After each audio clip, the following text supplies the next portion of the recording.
Hello everyone, welcome to the channel. Assam Tetor exam date ahi pale hiye. Assam Tetor eta bahut important topic Assam and its people. He topic tur kisuman guruttopurno questions loi ahisu ei video tut. Porikhar agdinaloike jimankhini paru MCQ loi ahim eitu topicor oporot. Apnalokor babe bhaldore revision eta hoi jabo. Gotike video tu সম্পূর্ণকে চাব। MCQ খিনি practice কৰিলে নিজে গম পাব কিমানখিনি আপোনালোকৰ আগবাঢ়ি আছে। গতিকে গোটেইখিনি questions ট্ৰাই কৰিব। যদি ভাল লাগে ভিডিওটো লগৰ বন্ধু বান্ধৱীৰ লগত শেয়াৰ কৰি দিব আৰু চেনেলটো প্লিজ সাবস্ক্ৰাইব কৰি দিব। তেনেহলে আহকচোন আজিৰ ভিডিওটোৰ questions খিনি মাজলৈ যাওঁ।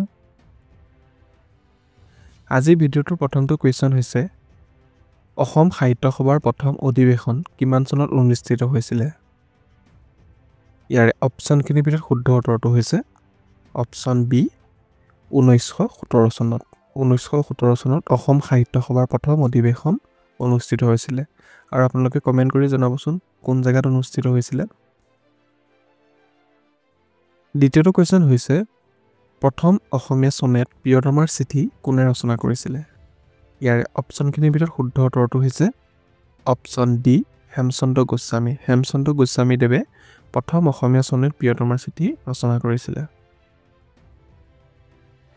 তৃতীয়টো কোৱেশ্চন হৈছে মাধৱদেৱে শংকৰদেৱক ক'ত লগ পাইছিল? ইয়াৰ অপচনখিনিৰ ভিতৰত শুদ্ধ উত্তৰটো হৈছে বেলগুৰি সত্ৰ। 4 নম্বৰ কোৱেশ্চনটো হ'ল শ্ৰীমন্ত শংকৰদেৱৰ পিতৃৰ নাম কি আছিল? এইটো হয়তো সকলোৱে পাৰিবই। ইয়াৰ অপচনখিনিৰ ভিতৰত শুদ্ধ উত্তৰটো হৈছে অপচন বি কুসুম্বৰ ভূঞা। আৰু এনেকুৱা ধৰণৰ শংকৰদেৱৰ ওপৰত বহুখিনি কোৱেশ্চন এডিআৰিটো অহা দেখা গৈছে, গতিকে টেটতো অহাৰ চান্স আছে। 5 নম্বৰ কোৱেশ্চনটো হ'ল শোণিত কুঁৱৰী কোনে লিখিছিল? ইয়াৰে অপচনখিনিৰ ভিতৰত শুদ্ধ উত্তৰটো হৈছে জ্যোতিপ্ৰসাদ আগৰৱালা। জ্যোতিপ্ৰসাদ আগৰৱালাদেৱে শোণিত কুঁৱৰীখন লিখিছিল। 6 নম্বৰ কোৱেশ্চনটো হ'ল লাচিত বৰফুকনৰ পিতৃৰ নাম কি আছিল? ইয়াৰে অপচনখিনিৰ ভিতৰত শুদ্ধ উত্তৰটো হৈছে মোমাই তামুলী বৰবৰুৱা। 7 নম্বৰ কুৱেশ্চনটো হ'ল সুগন্ধি পখিলাৰ কবি নামেৰে কাক জনা যায়? ইয়াৰে অপচনখিনিৰ ভিতৰত শুদ্ধ উত্তৰটো হৈছে হীৰেন ভট্টাচাৰ্য। হীৰেন ভট্টাচাৰ্য দেৱক সুগন্ধি পখিলাৰ কবি নামেৰেও জনা যায়।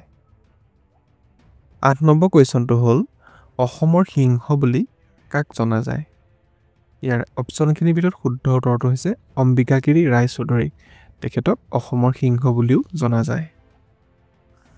9 নম্বৰ কুৱেশ্চনটো হ'ল মোৰ চিকাৰ কাহিনী কোনে লিখিছিল? ইয়াৰে অপচনখিনিৰ ভিতৰত শুদ্ধ উত্তৰটো হৈছে তৰুণৰাম ফুকন। তৰুণৰাম ফুকনে মোৰ চিকাৰ কাহিনী লিখিছিল। 10 নম্বৰ কুৱেশ্চনটো হ'ল আশীৰ্বাদৰ ৰং কোন লেখকৰ বিখ্যাত উপন্যাস? ইয়াৰে অপচনখিনিৰ ভিতৰত শুদ্ধ উত্তৰটো হৈছে হীৰেন ভট্টাচাৰ্য। 11 নম্বৰ কুৱেশ্চনটো হ'ল Assamese its formation and development কোনে লিখিছিল?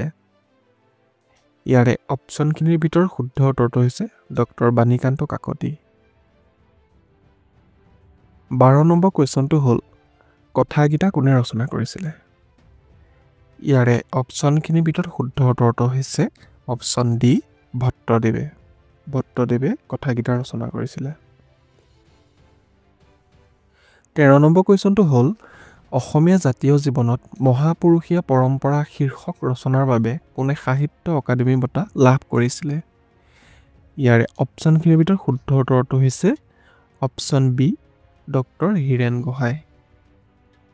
14 নম্বৰ কুৱেশ্চনটো হ'ল ৰাম নৱমী নাটকত বিধৱাৰ পুনৰ বিবাহৰ পোষকতা কৰা হৈছে এইখন কোনজন সংস্কাৰকে লিখিছিল? ইয়াৰে অপচনখিনিৰ ভিতৰত শুদ্ধ উত্তৰটো হৈছে গুণাভিৰাম বৰুৱা। 15 নম্বৰ কুৱেশ্চনটো হ'ল সেতুবন্ধ আৰু নৈশ চৰিত্ৰ কোনে ৰচনা কৰিছিল? ইয়াৰ অপচনখিনিৰ ভিতৰত শুদ্ধ উত্তৰটো হৈছে কৃষ্ণকান্ত সন্দিকৈ। 16 নম্বৰ কুৱেশ্চনটো হ'ল লোকনায়ক নামেৰে কাক জনা যায়? ইয়াৰে অপচনখিনিৰ ভিতৰত শুদ্ধ উত্তৰটো হৈছে অমিয় কুমাৰ দাসক। 17 নম্বৰ কুৱেশ্চনটো হ'ল অসমৰ পুলিচ মেনুৱেল কোনে সংকলন কৰিছিল? ইয়াৰে অপচনখিনিৰ ভিতৰত শুদ্ধ উত্তৰটো হৈছে আনন্দ চন্দ্ৰ আগৰৱালা। 18 নম্বৰ কুৱেশ্চনটো হ'ল কোনগৰাকী ৰাজনীতিবিদে নিজকে এজন বিখ্যাত ভ্ৰমণ কাহিনী লেখক হিচাপে প্ৰতিষ্ঠা কৰিছিল? ইয়াৰে অপশ্যনখিনিৰ ভিতৰত শুদ্ধ উত্তৰটো হৈছে হেম বৰুৱা। 19 নম্বৰ কুৱেশ্যনটো হ'ল অসমীয়া উপন্যাসৰ সম্ৰাট বুলি কাক গণ্য কৰা হয়? ইয়াৰে অপশ্যনখিনিৰ ভিতৰত শুদ্ধ উত্তৰটো হৈছে ৰজনীকান্ত বৰদলৈ। ৰজনীকান্ত বৰদলৈদেৱক অসমীয়া উপন্যাসৰ সম্ৰাট বুলি জনা যায়। 20 নম্বৰ কুৱেশ্যনটো হ'ল অসমৰ পৰা কোনে প্ৰথম জ্ঞানপীঠ বঁটা লাভ কৰিছিলে? ইয়াৰে অপশ্যনখিনিৰ ভিতৰত শুদ্ধ উত্তৰটো হৈছে বীৰেন্দ্ৰ কুমাৰ ভট্টাচাৰ্য। বীৰেন্দ্ৰ কুমাৰ ভট্টাচাৰ্যদেৱে অসমৰ পৰা প্ৰথম জ্ঞানপীঠ বঁটা লাভ কৰিছিলে। 21 নম্বৰ কুৱেশ্যনটো হ'ল মহাৰথী কোনে লিখিছিলে? ইয়াৰে অপশ্যনখিনিৰ ভিতৰত শুদ্ধ উত্তৰটো হৈছে চন্দ্ৰপ্ৰসাদ শইকীয়া। 22 নম্বৰ কুৱেশ্যনটো হ'ল গীতি কবিৰ নামেৰে কাক জনা যায়? ইয়াৰে অপশ্যনখিনিৰ ভিতৰত শুদ্ধ উত্তৰটো হৈছে অপশ্যন বি পাৰ্বতী প্ৰসাদ বৰুৱা। 23 নম্বৰ কুৱেশ্যনটো হ'ল ৰং মিলিৰ হাঁহি কোনে লিখিছিলে? ইয়াৰে অপশ্যনখিনিৰ ভিতৰত শুদ্ধ উত্তৰটো হৈছে ৰংবং তেৰাং।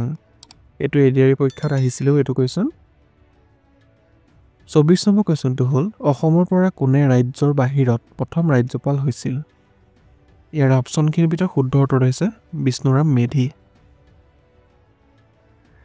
25 নম্বৰ কুৱেশ্যনটো হ'ল হে অৰণ্য হে মানৱ কোনে লিখিছিলে?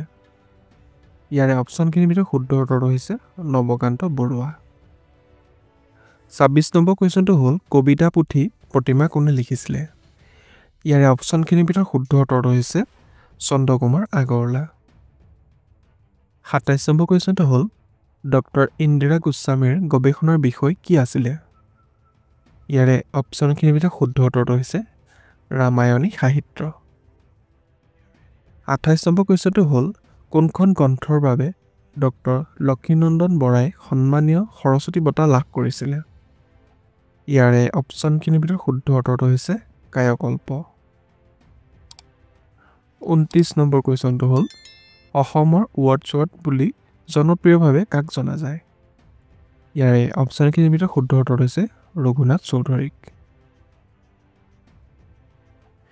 30 নম্বৰ কুৱেশ্যনটো হ'ল ৰাষ্ট্ৰীয় প্ৰশংসিত চলচ্চিত্ৰ হালধীয়া চৰাই বাওধান খায় কোনে পৰিচালনা কৰিছিলে? ইয়াৰে অপশ্যনখিনিৰ ভিতৰত শুদ্ধ উত্তৰটো হৈছে জাহ্নু বৰুৱা। জাহ্নু বৰুৱাই হালধীয়া চৰাই বাওধান খাই চলচ্চিত্ৰখন পৰিচালনা কৰিছিলে।